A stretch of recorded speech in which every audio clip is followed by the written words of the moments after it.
ലോകേഷ് കനകരാജ് എന്ന് പറയുന്ന ഡയറക്ടർ വളരെ ചുരുങ്ങിയ സമയം കൊണ്ടാണ് പീപ്പിൾസ് ഫേവറേറ്റ് ഡയറക്ടറായിട്ട് മാറിയത്. ഇദ്ദേഹത്തിൻ്റെ എല്ലാ സിനിമകളും എടുത്തു നോക്കിയാലും ഇതിന് ഹീറോസിന് ഒരു ചില പ്രത്യേകതകളുണ്ട്. അതെന്താണെന്ന് നോക്കാം.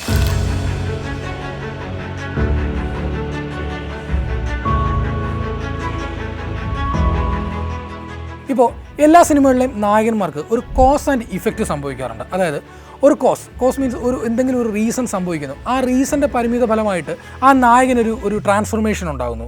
ഫോർ എക്സാമ്പിൾ ഇപ്പോൾ മാസ്റ്റർ എന്ന് നോക്കിക്കഴിഞ്ഞാൽ വിജയുടെ JD എന്ന് പറയുന്ന ക്യാരക്ടർ അല്പം അലസനായിട്ട് ഒരു ആൽക്കഹോളിക്കായിട്ട് നടക്കുന്ന ഒന്നിനെയും കൂസാത്തൊരു നായകനാണ്. അയാൾക്കുണ്ടാകുന്ന ഒരു ട്രാൻസ്ഫോർമേഷൻ എന്ന് പറയുന്നത് ആ ഇൻ്റർവെലിനോട് അടുപ്പിച്ചുണ്ടാകുന്ന 2 കുട്ടികളുടെ മരണമാണ്. ഈ കോസാണ് പിന്നീട് ഇയാളെ ട്രാൻസ്ഫോർമേഷൻ ചെയ്യിക്കുന്നതും അല്ലെങ്കിൽ ഇയാൾ കുറച്ചുകൂടി ശ്രദ്ധാലുവാകുന്നതും ഒരു സെക്കൻഡ് ഹാഫിലേക്ക് ഒരു റിഫോർമേഷനിലേക്ക് എത്തിക്കുന്നത്. അപ്പോൾ ഈ ഒരു കോസ് ആൻഡ് എഫക്റ്റ് എല്ലാ ലോകേഷ് കനകരാജ് സിനിമകളും ഉണ്ട്. ഇപ്പോൾ കൈതിയിൽ നോക്കി കഴിഞ്ഞാൽ കാർത്തിയുടെ ദില്ലി എന്ന് പറയുന്ന കഥാപാത്രം ഈ പോലീസുകാരെ ഒരു സ്ഥലത്ത് രക്ഷിക്കാനായിട്ട് കൂടെ ചെല്ലുന്നതിൻ്റെ കാരണം എന്ന് പറയുന്നത് ആ കോസ് എന്ന് പറയുന്നത് മകളുടെ അടുത്ത് എത്തിക്കണം അല്ലെങ്കിൽ മകളെ കാണണം എന്ന് പറയുന്ന ഒരു കോസാണ്. ഈ കോസ് കൊണ്ട് തന്നെയാണ് ഒരു ഇമോഷണലി അറ്റാച്ച്മെൻറ്റ് ഉള്ളത് കൊണ്ട് തന്നെയാണ് കാർത്തിയുടെ ക്യാരക്ടർ ഇവരെ ഹെൽപ്പ് ചെയ്യുന്നത്, ഈ ഒരു ട്രാൻസ്ഫോർമേഷനിലേക്ക് ഇയാൾ പോകുന്നത്. ഇപ്പോൾ ലിയോ എന്ന് പറയുന്ന സിനിമ എടുത്ത് നോക്കിക്കഴിഞ്ഞാൽ ലിയോ എന്ന് പറയുന്ന ഒരു ഗ്യാങ്സ്റ്റർ അയാൾ പാർത്ഥിവനായിട്ട് മാറുന്നതിൻ്റെ ഒരു കോസ് ആ സിസ്റ്ററുടെ മരണമാണ്. നമ്മൾ ഫ്ലാഷ് ബാക്കിൽ കണ്ട ആ ഒരു സിസ്റ്റർ എലിസ ദാസ് എന്ന് പറയുന്ന സിസ്റ്ററിൻ്റെ മരണമാണ്. അതുപോലെ തന്നെ പാർത്ഥിവൻ തിരിച്ച് ലിയോ ആയിട്ട് മാറുന്നതും പാർത്ഥിവൻ്റെ ഫാമിലിയെ ഇവർ വില്ലന്മാരൊന്ന് അറ്റാക്ക് ചെയ്യുന്നത് കൊണ്ടാണ് അയാൾ തിരിച്ച് ലിയോ ആയിട്ട് മാറേണ്ടി വരുന്നത്.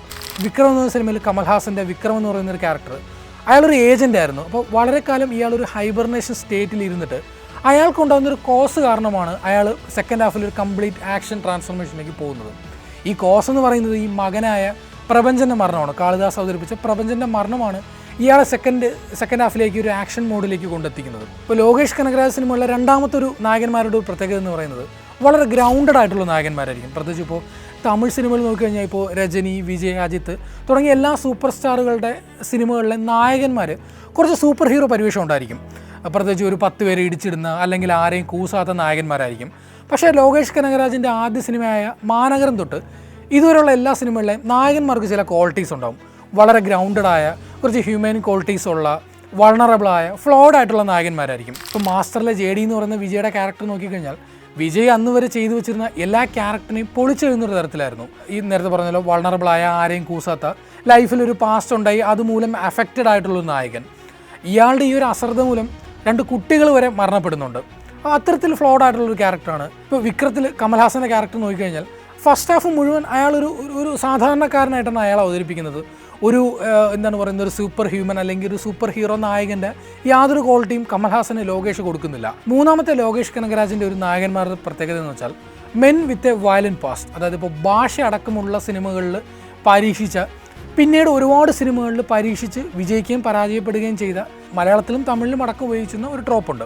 ഈ ട്രോപ്പിനെ ലോകേഷ് കനകരാജ് വളരെ ബ്രില്യൻ്റ് ആയിട്ട് ഉപയോഗിക്കുന്നുണ്ട്. ഇപ്പോൾ കൈതിയിലെടുത്ത് നോക്കിക്കഴിഞ്ഞാൽ അതിൽ ഒറ്റ ഡയലോഗ് കൊണ്ട് ദില്ലിയുടെ പാസ്റ്റ് നമുക്ക് കാണിച്ചിട്ടുണ്ട്. പ്രത്യേകിച്ച് ആ ഫൈറ്റ് സീനിടയ്ക്ക് 10 വർഷം ജയിലിൽ ഇരുന്നെന്നല്ലേ അറിയുള്ളൂ, അതിന് മുമ്പ് എന്താണ് ചെയ്തതെന്ന് അറിയില്ല എന്ന് പറയുന്നൊരു ഡയലോഗ് കൊണ്ട് തന്നെ അയാൾക്കൊരു ഡെഡ്ലി ആയിട്ടുള്ള പാസ്റ്റ് ഉണ്ടെന്നുള്ള കാര്യം പ്രേക്ഷകന് പറയുന്നു. ലിയോയിലേക്ക് വരുമ്പോൾ അത് ഫ്ലാഷ് ബാക്ക് ആയിട്ട് തന്നെ ലോകേഷ് കാണിക്കുന്നുണ്ട്. ഇപ്പോൾ പാർത്ഥിവൻ എന്ന് പറയുന്ന ഒരാൾ പാസ്റ്റിൽ എന്തായിരുന്നു, അയാളുടെ ലൈഫ് എങ്ങനെയായിരുന്നു, അയാൾ എന്തൊക്കെ കാര്യങ്ങളാണ് ചെയ്തതെന്ന് ലോകേഷ് കാണിക്കുന്നുണ്ട്. അതുപോലെ തന്നെ എനിക്ക് ലോകേഷിൻ്റെ സിനിമകളിൽ വളരെ ഇൻട്രസ്റ്റിംഗ് ആയിട്ടുള്ള ഒരു ഫാക്ടർ എന്ന് പറയുന്നത് heroes can never make A mistake എന്ന് പറയുന്ന ഒരു ട്രോപ്പ് നമ്മൾ ഇപ്പോൾ തമിഴിലായാലും മലയാളത്തിലെയും കമേഴ്ഷ്യൽ സിനിമകളിലെല്ലാം യൂസ് ചെയ്യുന്നൊരു ഫാക്ടറാണ്. ലോകേഷ് അതിനെ കൃത്യമായിട്ട് പൊളിക്കുന്നുണ്ട്. ഇപ്പോൾ മാസ്റ്ററിൽ വിജയുടെ JD കാരണം 2 കുട്ടികൾ മരിക്കുന്നു. കമൽഹാസൻ്റെ വിക്രത്തിൽ കമൽഹാസനെ കണ്ടുപിടിക്കാനായിട്ട് ഈ മകനെ കൊലപ്പെടുത്തുന്നു. ഇത്തരം ഹീറോകൾ കാരണം മറ്റുള്ളവർക്ക് ചില മരണങ്ങൾ സംഭവിക്കുകയും അപകടങ്ങൾ സംഭവിക്കുകയും ചെയ്യുന്നു. മാസ്റ്ററിൽ തന്നെ ഇപ്പോൾ വിജയ് കാരണം ലാസ്റ്റ് ശന്തനുവിൻ്റെ ക്യാരക്ടർ അടക്കം മരണപ്പെടുന്നുണ്ട്. ഇത്തരം ട്രോപ്പുകൾ ലോകേഷ് കനകരാജ് കൃത്യമായിട്ട് പൊളിക്കുന്നുണ്ട്. ഇപ്പോൾ കൂലിയുടെ ട്രെയിലർ ഇന്നലെ വന്നു. ഇപ്പോൾ നിങ്ങൾ ട്രെയിലർ ശ്രദ്ധിച്ച് കണ്ടിട്ടുള്ള ആളാണെങ്കിൽ മനസ്സിലാവും 30 വർഷமாக ഒരുത്തനെ ഓഫ്ലൈനിൽ വച്ചിരുന്നത് അവൻ ഇത് തെരിഞ്ഞ എന്നെ ആകുമെന്ന് തെരിയില്ല എന്ന് സത്യരാജിൻ്റെ ക്യാരക്ടർ പറയുന്നുണ്ട്. ഇപ്പോൾ ആ ഒരു ഡയലോഗിലൂടെ രജനിയുടെ ക്യാരക്ടർ എന്തോ പാസ്റ്റ് ഉണ്ടെന്നും അയാൾ പാസ്റ്റിൽ വലിയൊരു ആളാണെന്നും നമുക്ക് മനസ്സിലാവും. ഇപ്പോൾ അതുപോലെ തന്നെ ലോകേഷ് കനകരാജ് ഇൻ്റർവ്യൂസിലൊക്കെ പറയുന്നുണ്ട് ഒരു ഫസ്റ്റ് ഹാഫ് മൊത്തം ഒരു ഇമോഷനും സെക്കൻഡ് ഹാഫ് കംപ്ലീറ്റ്ലി ഒരു വയലൻ്റ് ആക്ഷൻ മൂഡിലായിരിക്കും കൂലി പോകുന്നതെന്ന്. ഫസ്റ്റ് ഹാഫിൽ വളരെ ഗ്രൗണ്ടഡ് ആയിട്ടുള്ള ഒരു രജനി അവതരിപ്പിച്ച് സെക്കൻഡ് ഹാഫിൽ അദ്ദേഹത്തെ ഒരു ആക്ഷൻ മോഡിൽ കൊണ്ടുപോകാനായിരിക്കും ചിലപ്പോൾ ലോകേഷ് ശ്രമിക്കുന്നതെന്ന് ട്രെയിലറിലൂടെ ചിലപ്പോൾ മനസ്സിലാവും. ഒരു സൂപ്പർ ഹീറോ ആയ ഒരു നായകൻ ഒരു 10 പേര് ഇടിച്ചിരുന്നതിനേക്കാളും ബിലീവബിളാണ് അല്ലെങ്കിൽ പ്രേക്ഷകർക്ക് കണക്ട് ചെയ്യുന്നതാണ് ഒരു സാധാരണക്കാരനായ നായകനൊരു സംഭവം ഉണ്ടാകുന്നതും അയാൾ അതിനുവേണ്ടി ഇറങ്ങുന്നതും.